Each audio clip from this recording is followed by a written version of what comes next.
In the name of the Father, and of the Son, and of the Holy Spirit, Lord be with you. Brethren, let us acknowledge our sins and so prepare ourselves to celebrate the sacred mystery.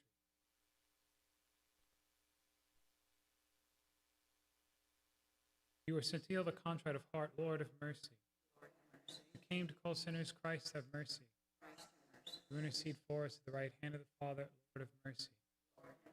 May Almighty God have mercy on us, forgive us our sins, and bring us to everlasting life. Let us pray. May the martyr Saint Boniface be our advocate, O Lord, that we may firmly hold to the faith he taught with his lips and sealed in his blood, and confidently profess it by our deeds. Through our Lord Jesus Christ, your Son, lives and reigns with you in the unity of the Holy Spirit, one God, forever.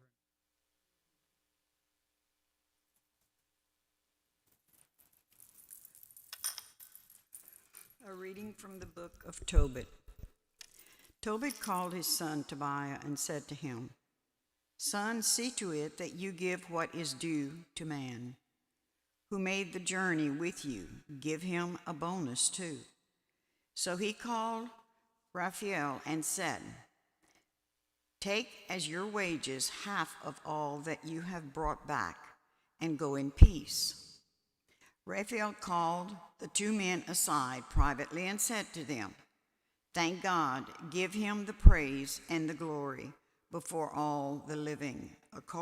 Acknowledge the many good things he has done for you by blessing and extolling his name in song. Honor and proclaim God's deeds, and do not be slack in praising him.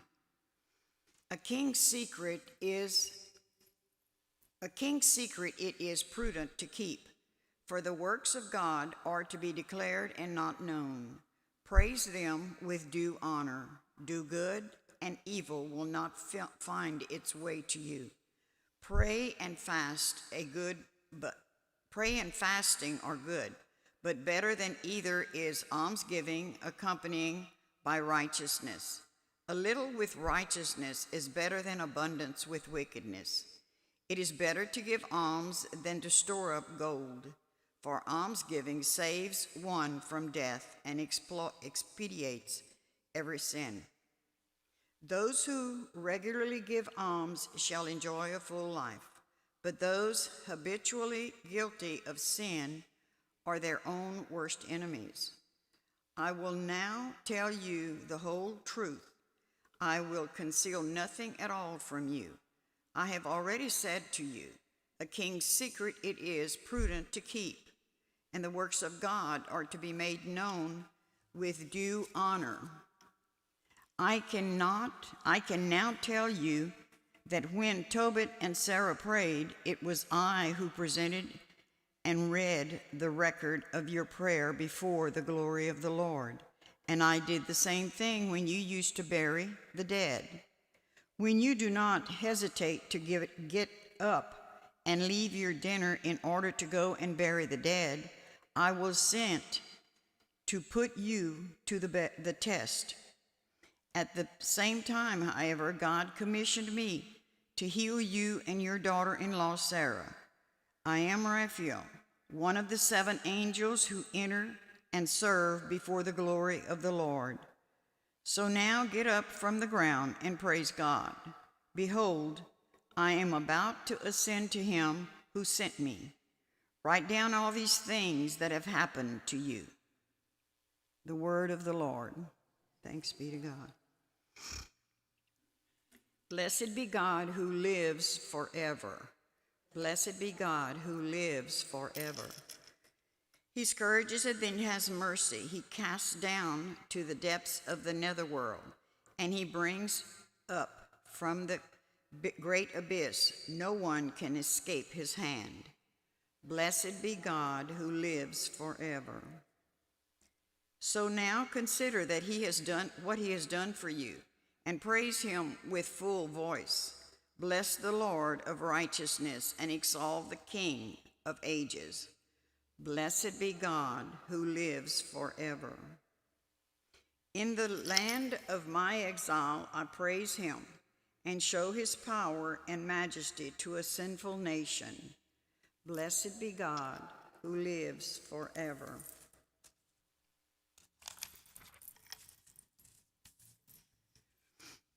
Bless the Lord, all you his chosen ones, and may all of you praise his majesty.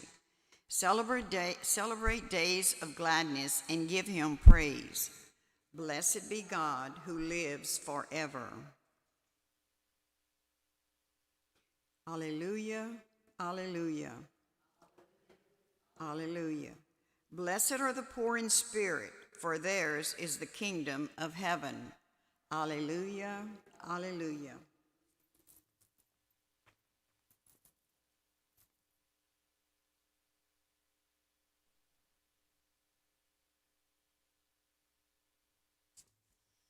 The Lord be with you. A reading from the Holy Gospel according to Mark.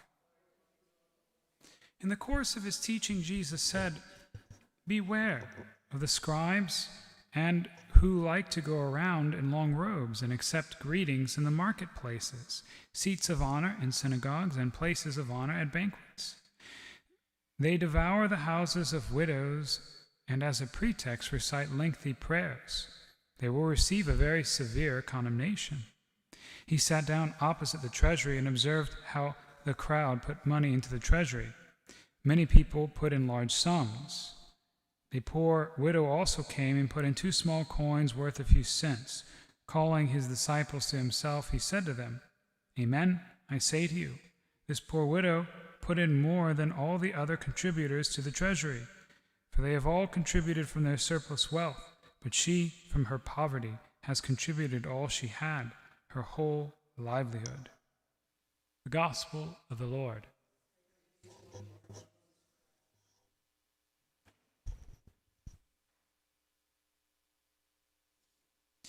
In the first reading today, we continue to hear from the book of Tobit, a great book in the Old Testament which tells the story of Tobit and his son Tobias, who married Sarah, one of the great women in the Old Testament. And we hear today how he is tested in his faith. Tobit was very faithful to God at great personal cost, where he was burying the dead in contravention of the law, and he got up in the middle of dinner in order to do so. And then after doing it the second time, right, or before the second time, his friends were chiding him, saying, "What are you doing? You know how you almost lost it all when you did this the last time. You're going to do it again." And of course he does, because he respects the law of God before all else, including himself. And then he goes blind for 4 years from an accident afterward. Now here, kind of at the end, God reveals. See, every time that God tests us and allows things to be taken away, in the end, he gives it back to us, just as he says in the gospel. Whatever you lose for my sake will be given to you 7 times back and overflowing. But we lose sight of this many times, and we try then to live by the world and get everything that we can at this present moment now.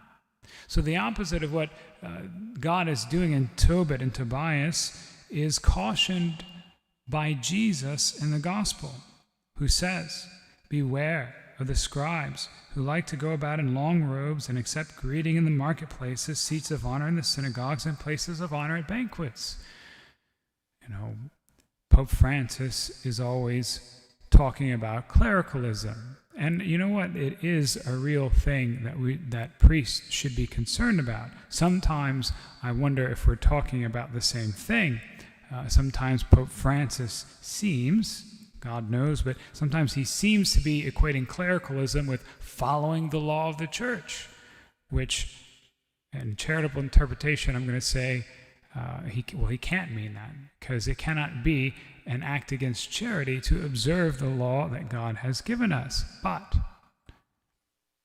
I do observe that sometimes as priests, there is we sort of say and do the right things at Mass and wear the right vestments, but can be a complete lack of charity and prayer in our life in every other aspect. See, this is not good. And it brings bad fruit in ourselves and others. And what is the solution is to humble ourselves before the Lord. Pray, fast, go to confession, and realize that to grow in holiness requires the cross. See, if God required the suffering of Tobit in the Old Testament, and Tobit gave it back to God, when Tobit did not have the benefit of the revelation of Jesus and his crucifixion, then how much more must we accept the crosses that come our way when we know that the crucifixion of Jesus is the way of salvation? Let us call back to mind that we also celebrate today the first Saturday devotion, where we want to make reparation for the offenses against the sorrowful and Immaculate Heart of Mary. And what she so often has asked for is prayer, fasting, and sacrifices. Prayer should be obvious enough, because if we don't pray, we don't get to know God. Fasting, we kind of get, even if we don't do it very often. Fasting prepares us, it disposes us to receive God. It doesn't really change God as much as it changes us, changes our perspective, makes us ready to receive what God has offered. But sacrifices, or sometimes we hear the term victim souls or victimal reparation, which oftentimes we don't like. Certainly often I don't like that either. But what does it mean? Why do we need to do it? It's simply this. Our Lady says at Fatima that if we do not do sacrifice and penance for sinners, they will go to hell. Think of them in a way that maybe you don't often think of them. Sometimes we want to kind of sit in judgment and say, well, it's good thing I'm not like them over there. Jesus, you should be glad I'm on your team. Instead, think of sinners as the weak. have some distant family members that I pray for often because I think they live some miserable lives.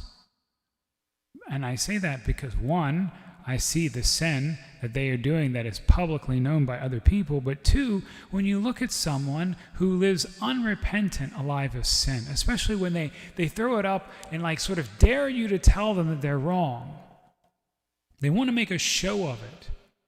They want you to denounce them so they can denounce you. But if you look into such a person's eyes, they say that eyes are the windows to the soul. And I believe it's true. Because when you look in the eyes of someone who is very bound up in sin, you can kind of see it. You can recognize that there is a lack of peace. I have found sometimes such people even sort of bent over. It's like they're always angry or tense. Contrast that with if you've ever met someone who's very holy and close to the Lord. Now, privately in their own prayer, they might suffer also, and they might have their own difficult moments with the Lord, but when you look at them, you usually don't see that. You see peace, a certain light on their face, and even a light-heartedness, kind of like the author G.K. Chesterton once said, "How is it that the angels can fly?" And the response is because they take themselves so lightly. We get a little dour, right? A little dour-faced and serious. Okay, we need to be serious when we pray, but you know what? There's a need for lightheartedness too. Because it is lighthearted, the saints, when they receive the word of God. So Our Lady asks us to pray for these weak ones, because without our prayers, they will go to hell. And you may say, well, they deserve it. And you would be correct. But we also deserve it. And Jesus suffered for us anyway, even though we don't deserve his mercy or his forgiveness. But he offers it anyway. And we receive it anyway. And therefore, because I love Jesus, I want to repair what makes him sad. And what makes Jesus sad is that these other ones don't want his mercy. So I can pray and ask that mercy for them. Do they deserve it? No. But it is many things at one time. One, it's a gift that I can participate with Jesus' saving sacrifice for all of humanity, one. Two, I stand in those people's place and I love them because God loves them. And I can repay back to Jesus something of what he has given me. And the offenses in the heart of Mary is, they're more human offenses, but it is, she suffers because she's united to the suffering of Jesus. When we remember the mercies that God has shown Mary, and we reflect on the mysteries of her heart, it consoles her heart. I mean, what mother is not consoled when her children kind of return? They've been way off afar, living a bad life, and she weeps every day for them, right? She's very concerned about their physical and spiritual well-being. And if they begin to come back and relearn and remember the lessons that she's taught them, is her heart not consoled? So it is for Mary. First, when we ourselves repent, it consoles her heart. She does not have to fear for our salvation. And then second, when we pray and make sacrifice for others, it consoles her heart, because she sees that imitating Jesus, we have brought sinners back from the brink, and it consoles her heart. And then finally, we also make reparation for the offenses directly against Mary. I have met many priests even who denigrate, they don't like to talk about Mary. I think that's a very troubling sign for any priest to speak against the Mother of God.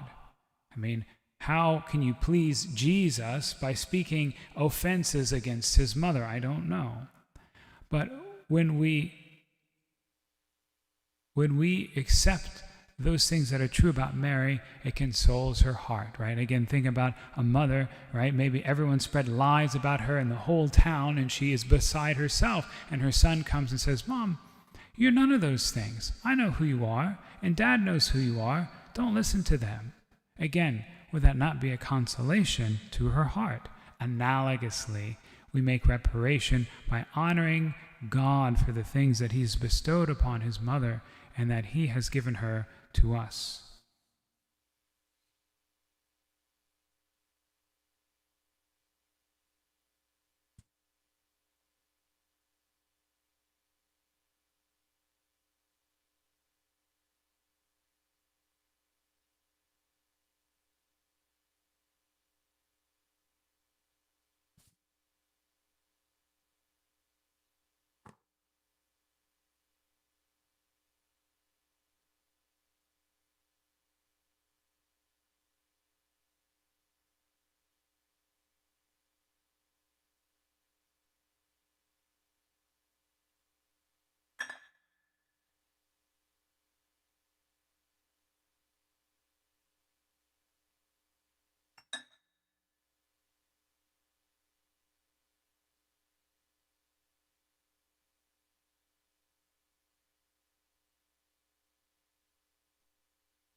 Pray, brethren, that my sacrifice and yours may be acceptable to God, the Almighty Father.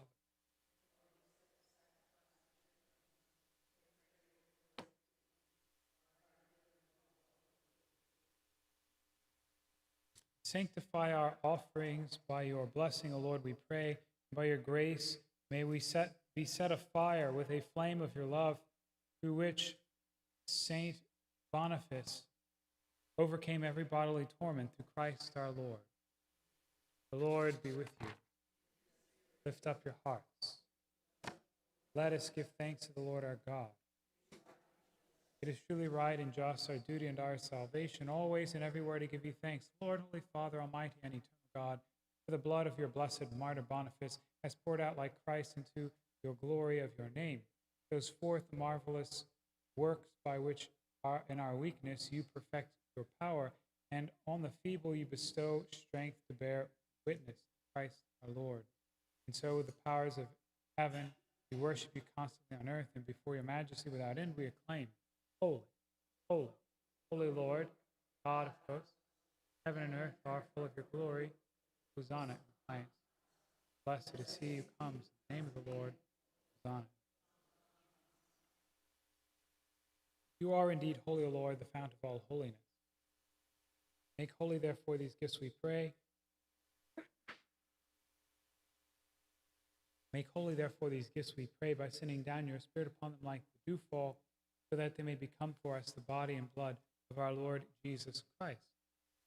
At the time he was betrayed and entered willingly into his passion, he took bread and giving thanks, broke it and gave it to his disciples, saying, Take this, all of you, and eat of it, for this is my body, which will be given up for you.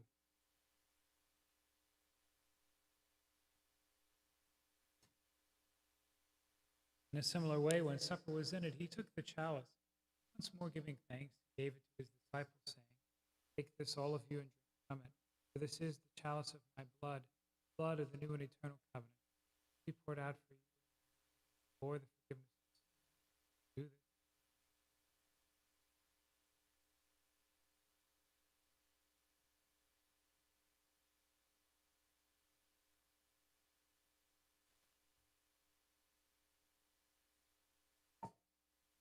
The mystery of faith. Save us, Savior of the world, by your cross and resurrection. Therefore, Lord, we celebrate the memorial of his death and resurrection. We offer you, Lord, the bread of life and the chalice of salvation, giving thanks that you have held us worthy to be in your presence. And humbly we pray that partaking of the body and blood of Christ may be gathered by the Holy Spirit. Remember, Lord, your church spread throughout the world. Bring her to the charity, together with Francis, our Pope, and Douglas, our Bishop, and all the clergy. Remember also our brothers and sisters fallen asleep in the hope of the resurrection, and all who have died in your mercy. welcome them into the light of your face. Have mercy on us all, we pray, that with the Blessed Virgin Mary, Mother of God, Blessed Joseph, his spouse, with the blessed apostles and all the saints who have pleased you throughout the ages, we may merit to be co-heirs with life and praise and glorify you through your Son, Jesus. Through him, with him, and in him, God, Almighty Father, unity of the Holy Spirit, all glory and honor forever. Savior's command, informed by divine teaching, we dare to say, Our Father, who art in heaven, hallowed be thy name. Thy kingdom will be done on earth as it is in heaven. Give us this day our daily bread, and forgive us our trespasses, as we forgive those who trespass. Lead us not into temptation. Deliver us, Lord, we pray, from every evil. Graciously grant peace in our days, that by the help of your mercy we may be always free from sin and safe from all distress, as we await the blessed hope and the coming of our Savior.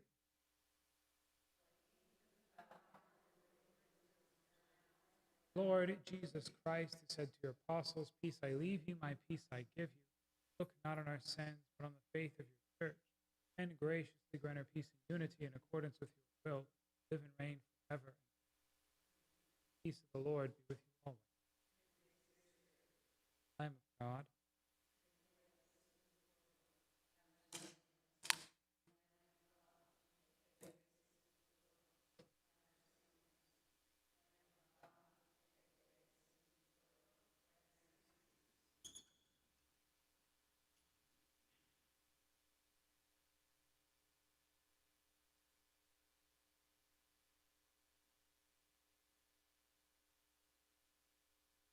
Lamb of God,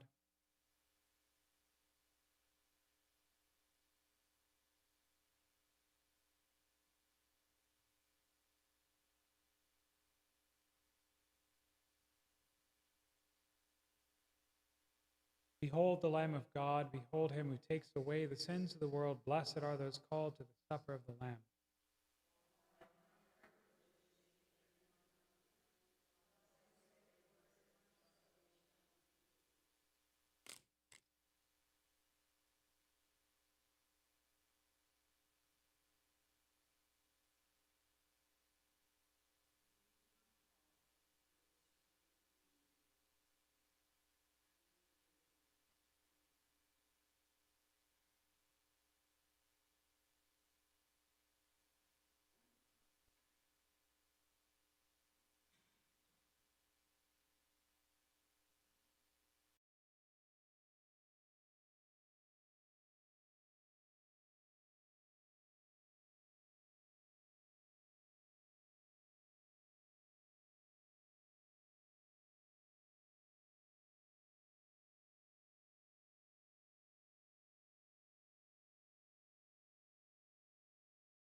Let us pray.